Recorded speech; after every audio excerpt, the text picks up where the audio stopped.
belajar, maka kita berdoa mempercayakan keyakinan kita masing-masing. Berdoa mulai.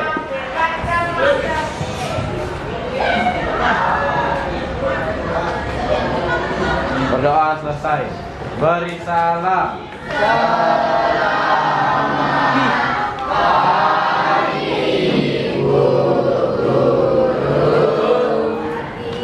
Baik, Bapak akan absen terlebih dahulu. Abdul Gufur, Ahmad Lutfi Rosadi, Hadir atau tidak? Hadir. Arya Ramdhani, Asifa, Ataya, Aulia Unisa, Bunga, Diana Lestari, Hidayat Astia, Igede Kori, Iketut Saka, Ikomah Widya, Imade Datu, Inengah Yuda Eka, Iwayan Gede Arta, Reno Akbar, Roida Zainal Hakim, Sakit, Teguh.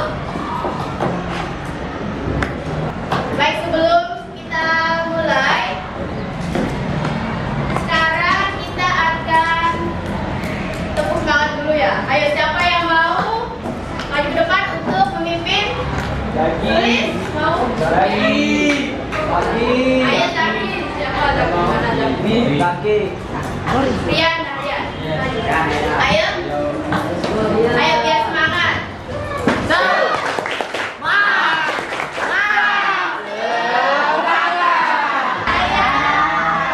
Semuanya ya. Oke, rata-rata semuanya di sini setiap hari main handphone. Nah, anak-anak, ternyata sebelum ponsel itu atau handphone itu ditemukan, manusia itu berkomunikasi dengan cara yang sangat sederhana pada zaman dulu. Kenapa? Pakai burung?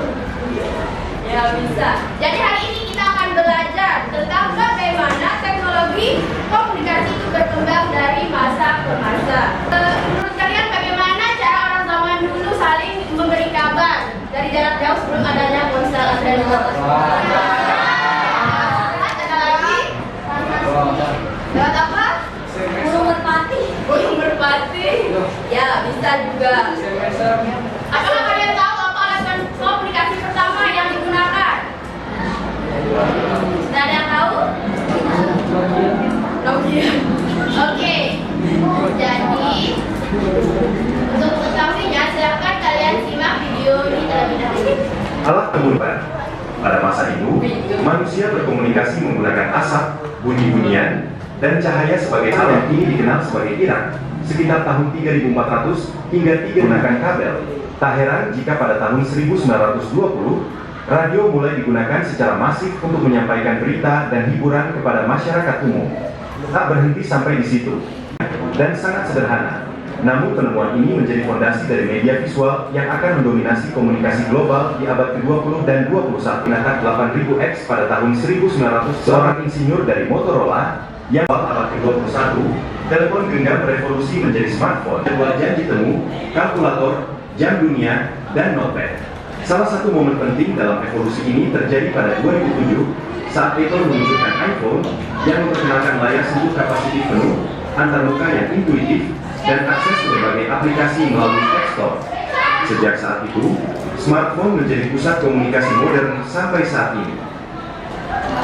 Yang tadi kalian sudah menonton video tentang perkembangan teknologi komunikasi dari masa ke masa. Nah, berdasarkan video tadi, apa alat komunikasi yang pertama dan terakhir? Yang pertama ada apa?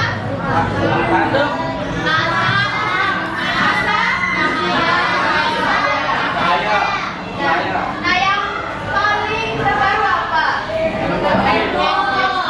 Ya, benar sekali. Nah, jadi anak-anak, teknologi komunikasi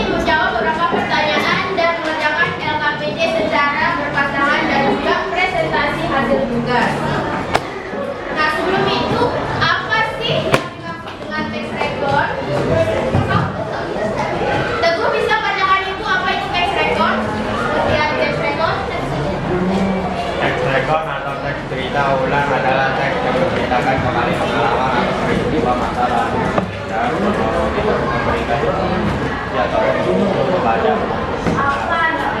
Baik, terima kasih.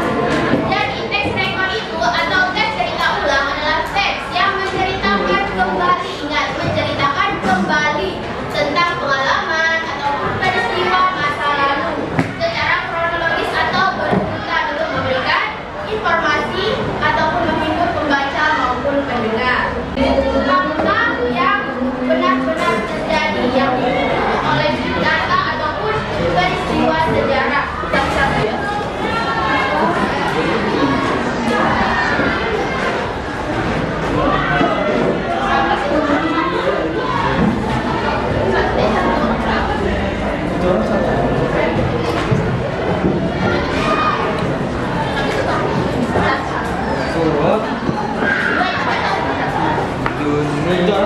Ya, satu orang satu.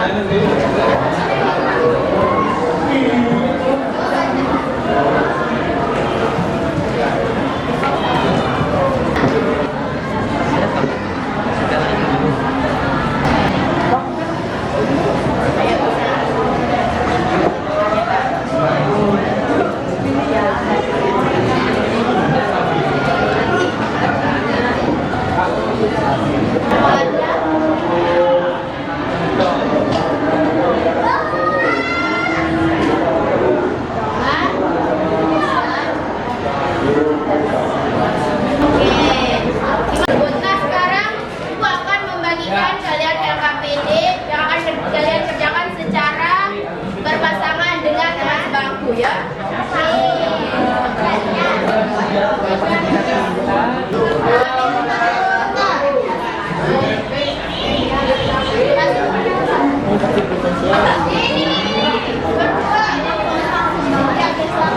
Mana yang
Mengapa media sosial dianggap mengubah cara manusia berkomunikasi?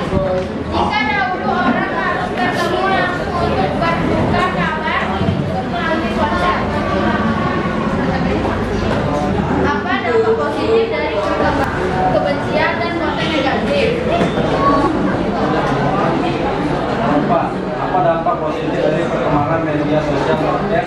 Jadi dampak positifnya adalah dapat berinteraksi dengan media adalah menjelaskan perkembangan media sosial sejak awal. Positif dari perkembangan media sosial konteks memperoleh informasi dengan cepat.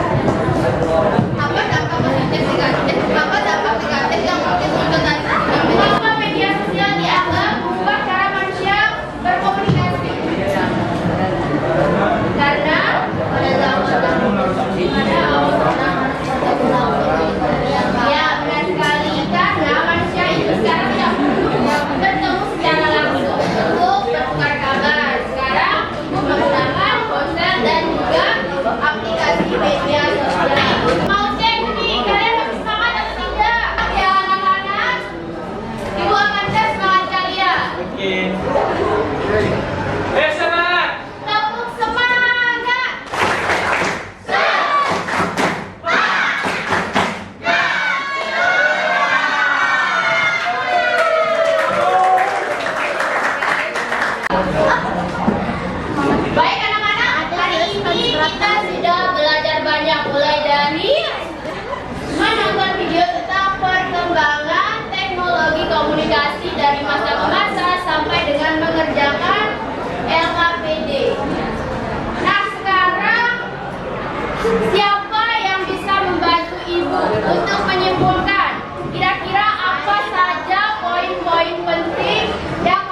dari yang manual berupa simbol-simbol sampai ke genggaman kita saat ini, yaitu ponsel pintar dan juga media sosial.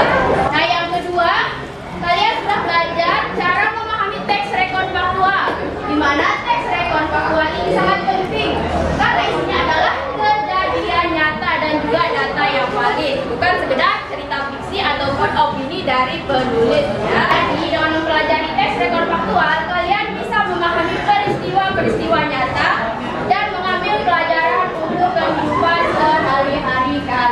Ya, baik anak-anak, mungkin itu saja pembelajaran kita untuk hari ini ya. Ibu ucapkan terima kasih banyak untuk kalian yang sudah aktif berdiskusi dan juga mengerjakan tugas hari ini. Ibu sangat mengapresiasi semangat dan usaha kalian. Silakan silakan.